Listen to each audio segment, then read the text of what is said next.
This is the Edge of Excellence, empowering people to shape the future. Let's inspire, innovate, and explore together. Welcome to Edge of Excellence, the podcast where we explore how leadership, culture, and technology empower people and organizations to grow and thrive. I'm Jesse DeForge, and today we're talking about something that doesn't get enough attention in the workplace: creativity without a deliverable.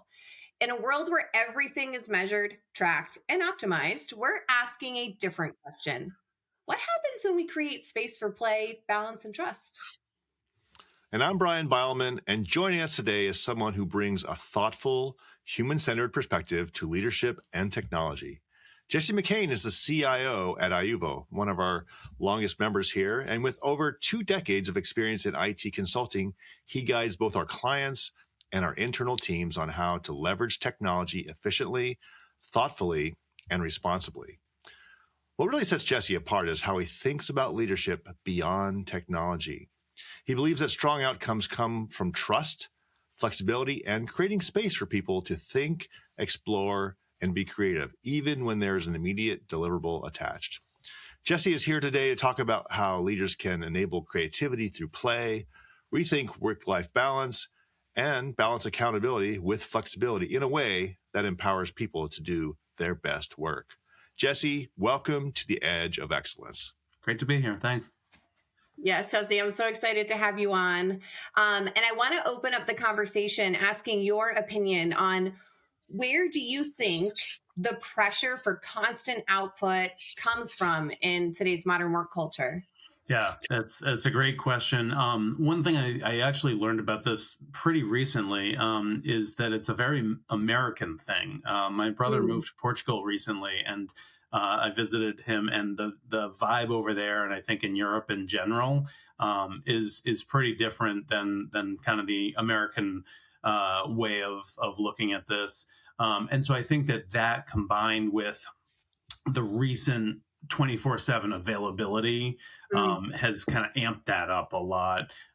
50 years ago, you had to be in the office to do a lot of your work. And so the combination of those two things, I think, has created a lot of. Yeah, no, absolutely. I've heard that. I have yet to travel to Europe. I want to so badly, but I've heard about these, like, everybody takes an hour for lunch and they leave the office. Like, you do not stay and eat lunch at your place of work. Yeah. And everything just kind of shuts down. So you have this like genuine break, which I think is so cool. Sort of like their vacation time too, that everyone just takes like I forget what it is, 2 or 3 weeks off, and the whole country shuts down basically. So yeah.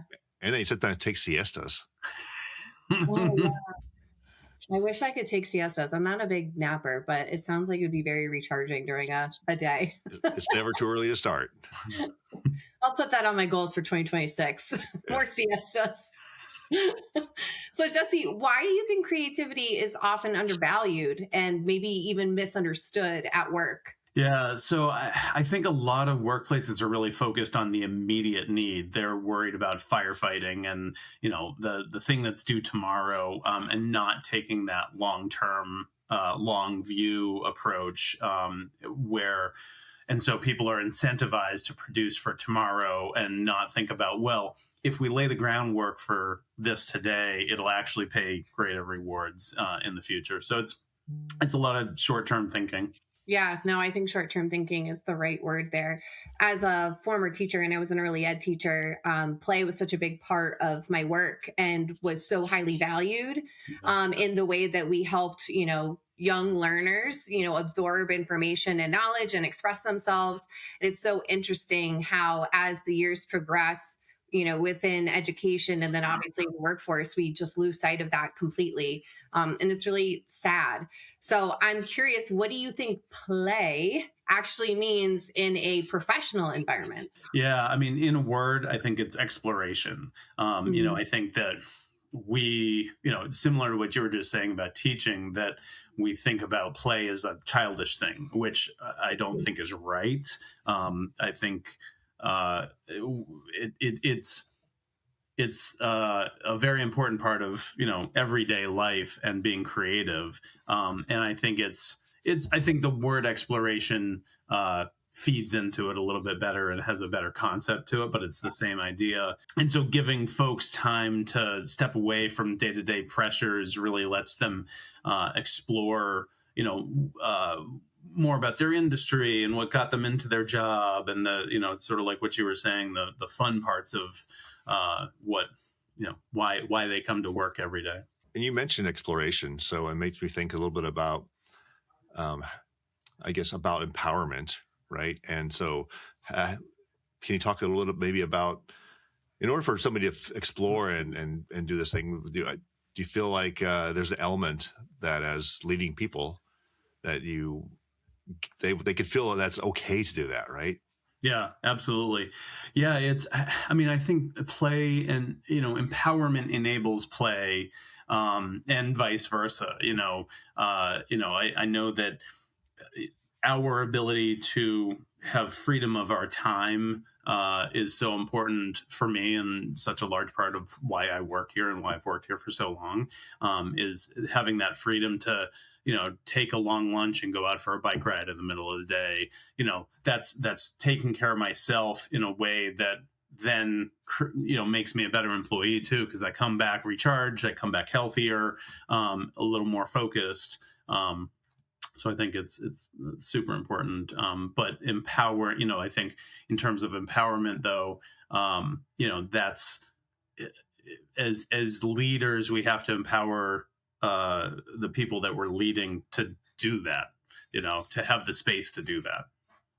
Yeah, I think it's one thing that I was really lacking as an educator that I really appreciate about working here at iuvo, because it's not that it's something that would be a given anywhere else in corporate America. I think it's very unique to the culture that you all have built here.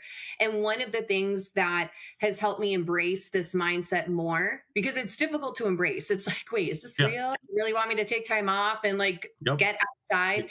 It took me a few years to understand that in here. Hard, which is sad, but it is hard to, when you arrive somewhere that truly wants this for you as an employee, it's hard to make that part of your everyday and to accept it. It's wonderful once you do, but it's hard to transition into that. And I think one of the things that helped me do that was the example set top down. Because when I see fresh powder and Jesse's taking some time, that makes me feel like it truly is okay. Because when it's said, but then not demonstrated, it's a lot harder, to do it. And so I think that that's a huge help. And even I report to Matt at the company, and he found out one day I mentioned something about working lunch. And he's like, what do you mean working lunch? And I'm like, well, a lot of times I just eat at my desk. He's like, no. We got to stop that. And he put time on my calendar, a block every day for lunch. He's like, every time you see that, I want it to be a reminder to you. I want you to leave your desk, go take a break. And that's huge when it comes from the top. And I think that's what you're talking about, Bryon, is the responsibility that puts on leadership if you truly want that to be part of your culture. And so I find that very interesting. And those are some ways that I find iuvo does that really well as an employee here. And so I'm curious, Jesse, how do you think unstructured time contributes to innovation and better problem solving? You touched on this a little bit, but I'd like to deep dive into that a bit. Yeah, so I think when you're in leadership in a small company, we often talk about making time to work on the business instead of in the business. But I think this applies across all members of the company as well. Everyone needs some time to get out of the trees to see the forest. I think one good example of this is entrepreneurship. If your boss came to you and said, come up with the next big thing by Tuesday, that's not how you come up with great ideas. It's not on a deadline. It's not, forced into a box with metrics and stuff. That's not how you come up with great ideas. And so that unstructured time, is required to have kind of the out of the box, big picture, high level thinking. Yeah. I recently got back from a 2-week vacation that happened to be out of the country. And I'm guilty of checking my email when I'm away and I'm supposed to be on vacation. And I was blocked because I was out of the country. And I had said to Matt, I'm like, I'm so glad I was blocked because I didn't realize how good it was for me to truly unplug. I came back. I've been like the most productive I've been in the last like 2 weeks coming back than I was for like a month before that. I'm just like so re-energized. I'm seeing things so much clearer. And when I mentioned that to Matt, he's like, yeah, that's why we have mandatory number of days. Like you have to take at least this many days off rather than the reverse for some companies.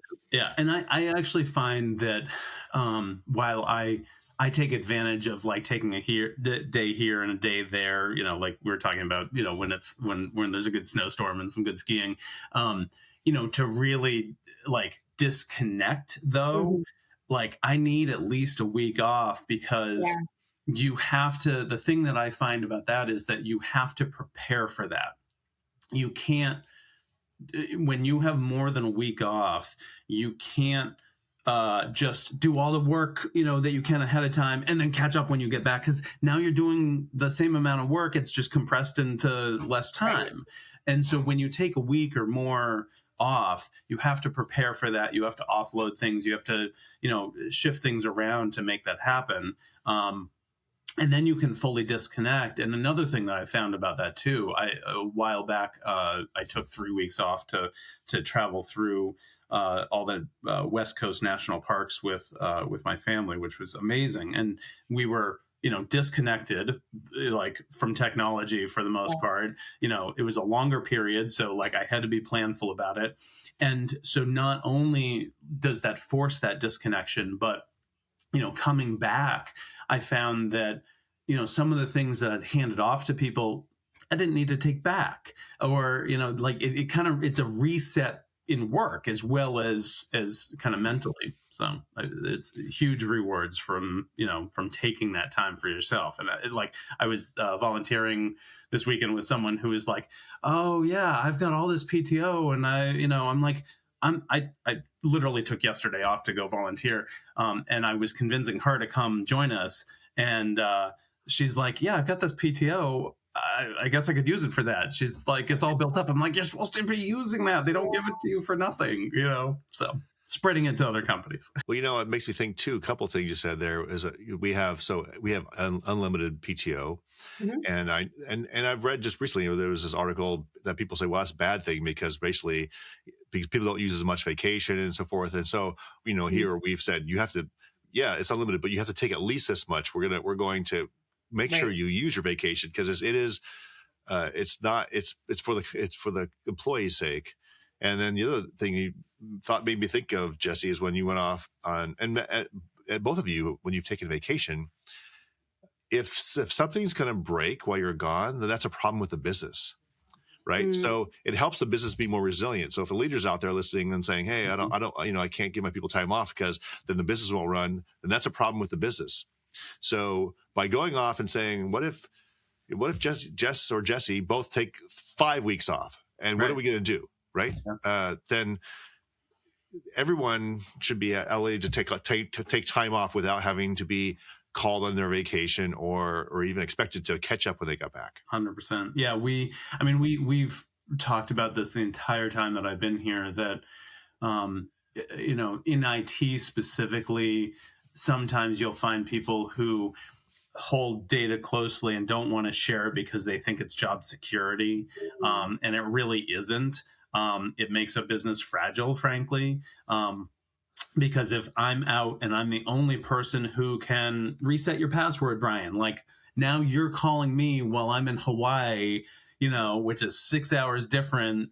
And, you know, I can't not respond to that. So I can't take that time away because the CEO needs his password reset or he can't do any work. You know, that's you know, untenable. And so, you know, it getting into the weeds a little bit, but like, it's why we do a lot of documentation. It's why we do a lot of cross training. It's, you know, making myself redundant in a sense. Like people are scared of doing that, but it means that I can take time off, you know, like that's the more important thing. And going back to what I said earlier, it also means that I can step up into other things if I hand off this task, you know, so that either I can do it or Matt can do it.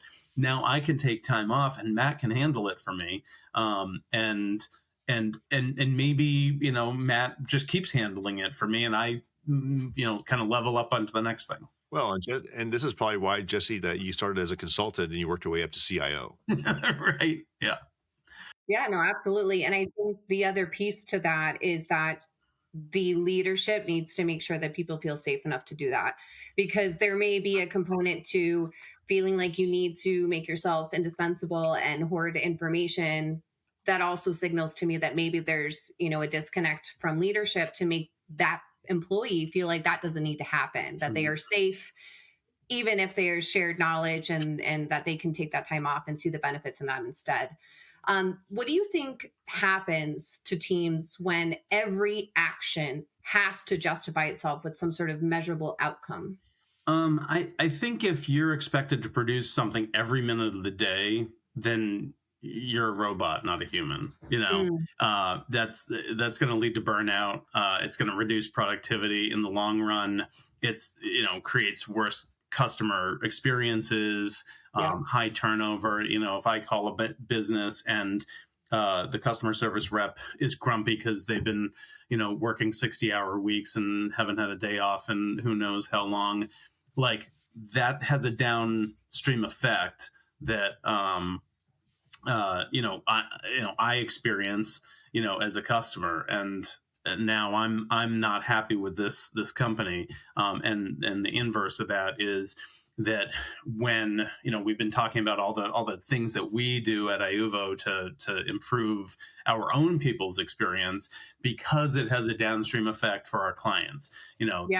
Our people are happy, and they're happier giving that customer service experience to our customers. No, absolutely. It makes me think, Bryon, we recently chatted with Adam Jones, who is the creator of iuvo Guardian, which is a Microsoft 365 solution. And when we were chatting with him about how iuvo Guardian came to be, it's making me directly connect to what you're talking about, Jesse. If we think about play in the workplace as exploration, and Adam talked about having the freedom and feeling empowered to explore, seeing a problem with clients that they were experiencing and thinking, I bet you we could come up with a solution for this. And then having this flexibility and empowerment to explore what he thought could be a solution, but also knowing that the time it took a lot of time for him to be working on this. He's still continuing to work on it and improve it. I think him not having the pressure of having to show that there was some sort of dollar correlation to the work that he was doing, and the trust that was placed in him by the leadership team here allowed him to have that. And now we have this amazing solution, not only for our clients, but for, prospective clients as well. That wouldn't have happened without that, ability to explore and to not feel like he was tied to this deliverable. And I think that that's like a perfect example of how that can benefit, the business as well. So how do you think leaders, and Bryon, you can, chip in here as well, how can leaders intentionally create space for creativity and exploration? How did we allow Adam to do what he did? What did you do? Who let him do that? Who let him create that awesome product? Do you want to answer that, Bryon? No, go ahead, Jesse. Okay.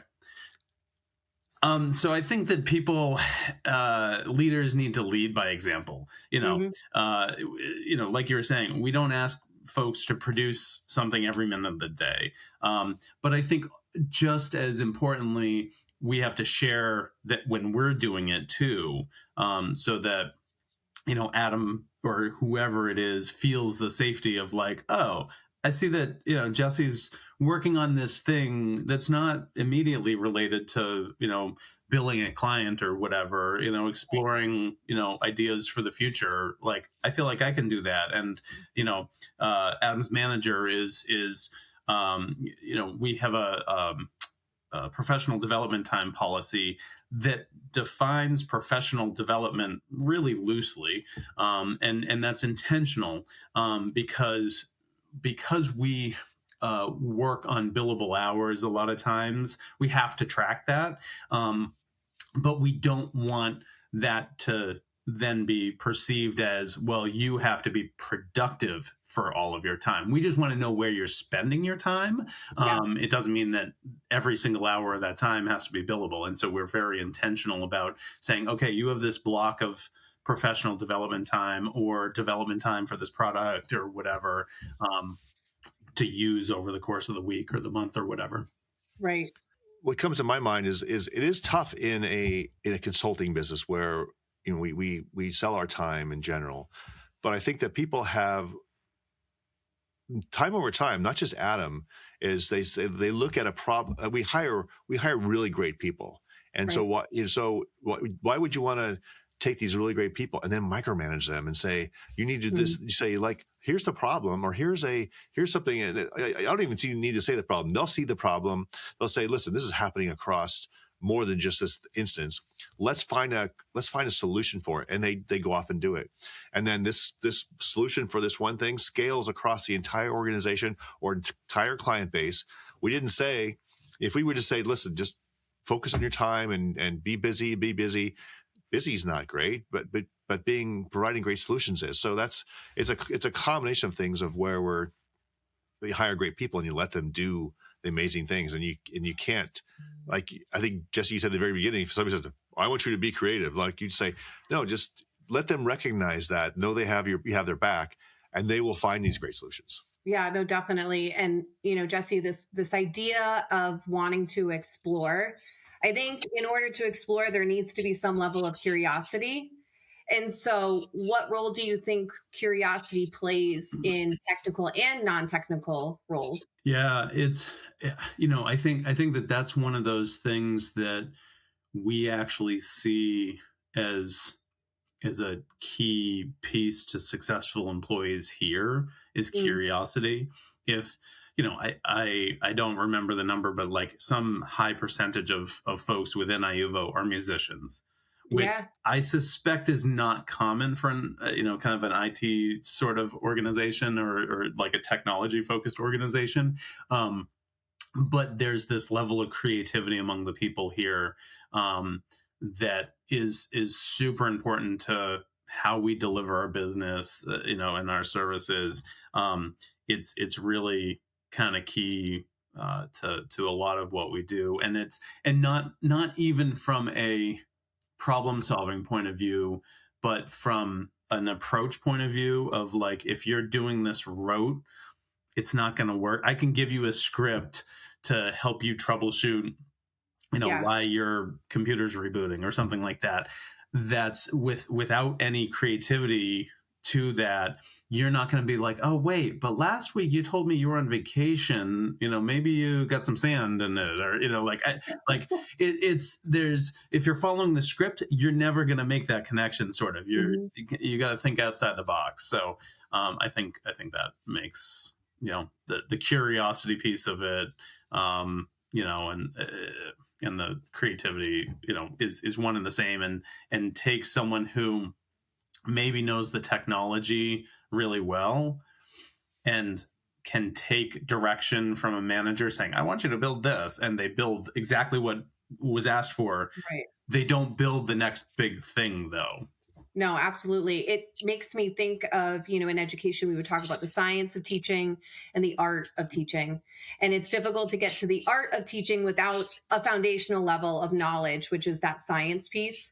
And so, Bryon, when you're talking about the experience density that we bring to the table at iuvo, I think that is such an important piece to, like, why the experts we have are able to come up with these creative solutions, is they have that science piece down. And then you've created an environment where the art gets to play into it, where they get to think really outside of the box to these problems, because they have such a strong foundation of, the basics with the science, with the tech. But I think that applies to, all industries. Like, obviously, yes, you need a foundational, knowledge base to grow from. But then if you don't help your employees flourish with the art piece, you're really going to miss out on some really cool things that they could be bringing to your business. And I think it's easy to squash that in people with that micromanaging that you were talking about, Bryon. When we have, you can have somebody who's a bunch of people who are very good at music, but when they get together and they collaborate and they riff off each other, that's when the music happens, right? It's some people are super talented and they're a one person band and they can do all this stuff, but often it's just people who they know their instrument, like you said, the science part of it, and then the collaboration and the creativity comes out, and and they thought they were a rock band. Now they turned out they're a jazz band or whatever, like they just turned out whatever it comes up, comes up. And we've touched on this a little bit, but Jesse, how do you think play helps people think differently about problems? Yeah, that's a great question. My wife was trained as a playmaker by Life is Good, which was an amazing program, and they used play to help kids recover from trauma, which was really eye-opening for me. And so some of the things that I learned around that were that play actually helps you rewire your brain, helps us break out of ruts. It lowers cortisol levels, which are the stress hormone, and it increases dopamine and some other beneficial hormones. So just at a very biological level, it makes like real difference. And so there's studies that show that helps with problem solving, with making plans, with regulating emotion. And so play helps us think differently and find solutions to problems that may not otherwise be right in front of us. It may not be the same way that we're doing something over and over again. We can break out of that way of thinking and find a way around. If you just keep trying to drive through that brick wall, you're just going to get banged up. But if you're like, oh well, what about taking this other way around and finding that, it helps you find those things. Right. And we talked a little bit about this need to feel safe in order to do this level of exploration, within the workplace. So can you speak a little bit to the importance of psychological safety as a prerequisite in order to have this creative thinking that we're talking about? Yeah.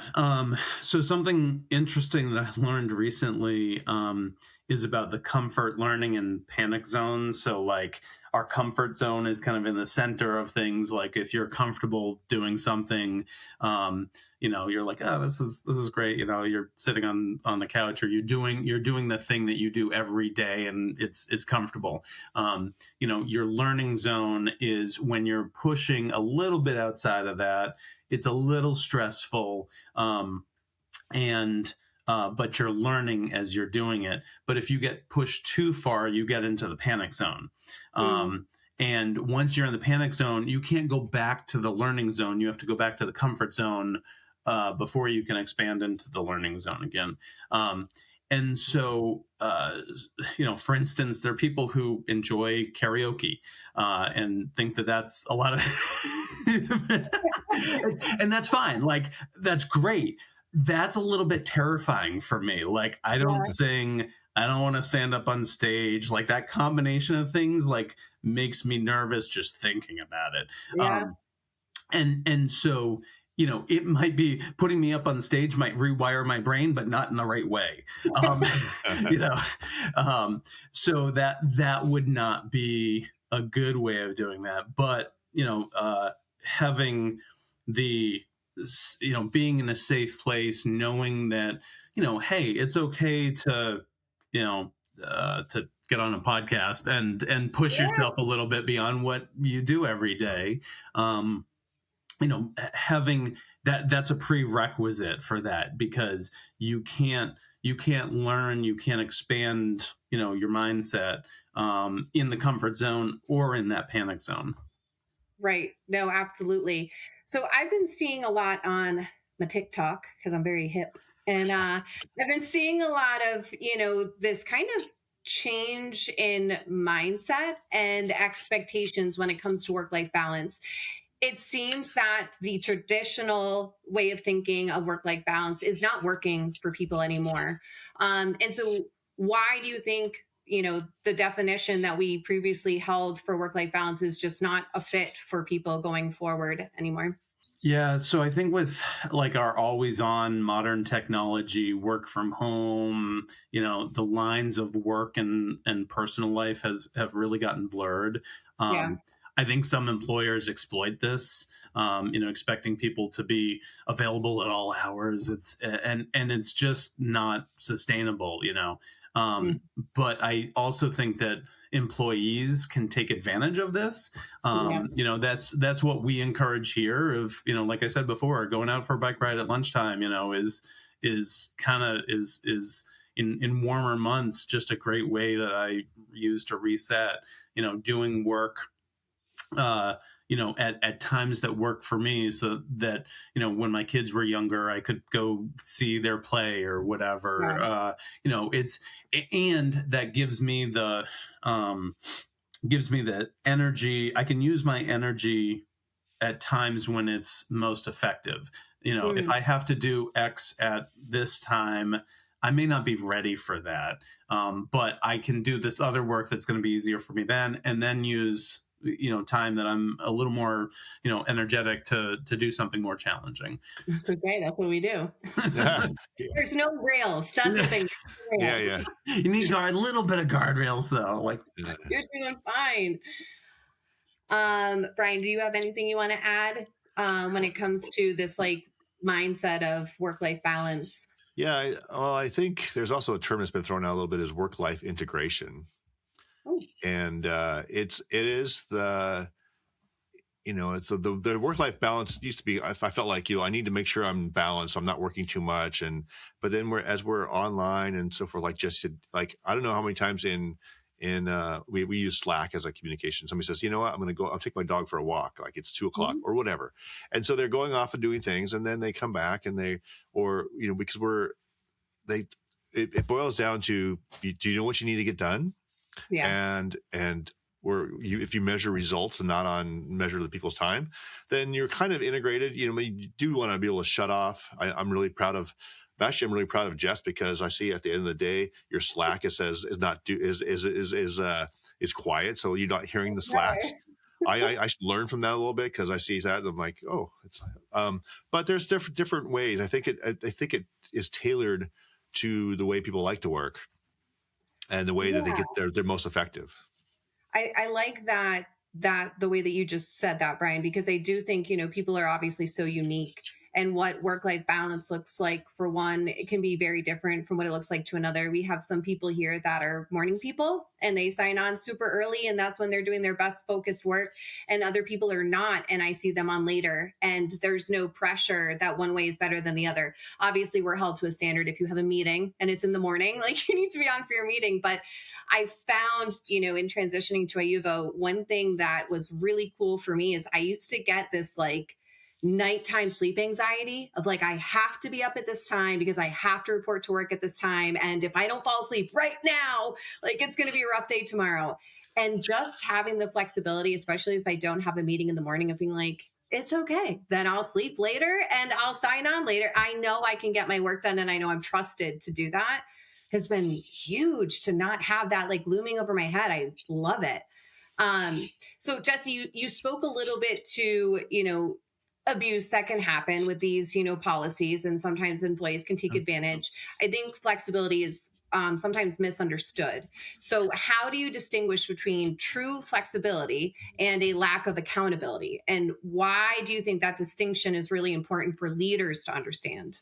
Yeah. And to clarify, I think that while employees can take advantage in a negative way, going back to the previous question, what I was actually talking about was employees can use that to their benefit as well, in the ways that you were just describing. You described that perfectly. But there has to be trust between the employer and the employee, so that we trust that you're getting your work done, and there's accountability, so that you're delivering what you said you would deliver when you deliver it. You're showing up to the meetings when you said you would. You're delivering the thing that you said you delivered at the right time. And around that, you can also work into your own schedule, that, hey, you didn't sleep well last night, you log in at 10 instead of 9 or 8 or whatever. Okay, fine, as long as you don't have a meeting at 9, that's exactly. Not a problem. So but going back to your question, though, I think the distinguishing true flexibility and lack of accountability, I don't see them as being on the same spectrum. Accountability is crucial for a mature business, as we were just talking about, that, you need to deliver when you say you're going to.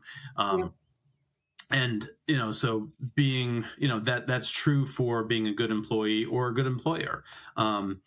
flexibility, as an employer is theoretically optional.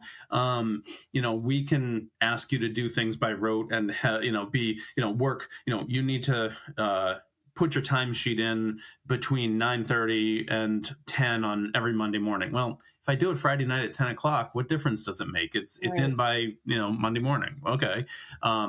So I think that it's important to understand that by dictating like that, it's kind of killing your culture. It makes, I talked about using energy that you had at the right time. Like if I'm not if maybe that's my most creative time, and if I have to do this rote task at that time, it's a waste of my energy to do that. So having flexibility, giving flexibility, to staff to work when and how they want to the extent possible while maintaining accountability, really just takes the reins off. I think like when you're holding the reins, when you're holding real tight onto the reins of a horse, you slow them down. And so by using loose hands on those reins and just using them to, hey, we want to go left now, we want to go right now, you're help steering where the horse is going. And maybe you're coming up to an intersection and you actually want to slow them down, but like you're enabling that horse to be the best that they can and take off and get to the finish line the fastest, kind of thing. So it's I see that as the same in business, that you get the best performance with light reins, a really good horse. You find the best people that you can, and then just give them a little bit of input and let them be the best that they can. And some good hay. Yeah. Good. Nice. I just love that analogy. I've never heard that analogy before. The light reins and the. Yeah. I will shout out to my daughter-in-law for who's a horse person. I thought that maybe that's what got it in my head. So hi, Michaela. It's also, I think what you're describing really is trust, whether it's trust between the rider and the horse, trust between the business and the company. Once trust is generally earned, and both sides have to earn that trust. But I think that, I'll say maybe not. I generally, my philosophy is trust until they need guidance, right? Start off by trusting, assuming everyone has good intentions. Hopefully the horse thinks, you've developed this relationship with the horse or between people. It's about trusting people around you, and whether it's an organization to a person or a person to person. But it's also, we talked earlier about how, I said it took me a few years to realize like, oh, wait, Bryon and Jeff actually trust me to do what I'm doing. And it can be the same with horses too, that, my son and daughter-in-law take in horses who maybe have not had the best life and help retrain them and break them out of kind of this like anxiety place of like, oh my gosh, there's a person coming to me, like being super anxious. It's very much the same thing of like coming into iuvo for the first time. You're like, I'm used to, being micromanaged and told exactly what I need to do when, oh wait, that's not what happens here. Like start building that trust. And so we're all just horses, looking for a big pasture and somewhere to run. Yeah, and I think that's an important note for anyone listening in that is trying to develop this in their company, that it does take time for the employees to trust as well. And trust is always a two-way street. Yep. And so I think just being consistent in how you show up, and how you demonstrate expectations and how you demonstrate this flexibility and exploration is going to be important. And then eventually it does become part of the norm for the employee as well, where they realize like, oh, this is real. The grass is greener. Who knew? Yep. So we've talked a lot about, being always on, and I'm curious what you think, what risks may be involved for leaders when they prioritize availability over outcomes, because I think it can be hard to let go of those reins. And so what risks do you feel leaders have when they're just like, I just don't know if I could do it? And they're not ready to let go. Yeah, I mean, you can run a car constantly and it'll eventually run out of fuel, or a gas engine will seize up because of lack of oil, or it'll just deteriorate over time because of lack of maintenance. And if we take the time to refuel and take care of ourselves and our people, it enables serious longevity. I still have a car that I bought when I started here 14 years ago, and it should roll 200,000 miles sometime this year. And it's still going because, I do the regular oil changes, I do the regular maintenance. I take it. It needs a bath really bad right now, but Here, just to be clear. Yeah. But that maintenance makes a big difference. And so we need to maintain our people. We need to fuel our people. We need to make sure that they have the things that they need to run consistently, and not expect them to run 24 hours a day, because that's just not what we're built to do.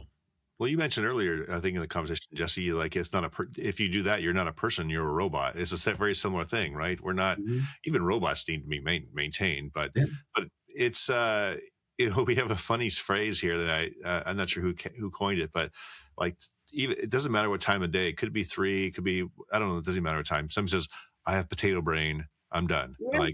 And I'm like, what's okay? I don't, so they basically have been so intense in what they're working on that their brain is not working. They're not going to add a lot more value to what they're doing. Yeah. They know they need a break.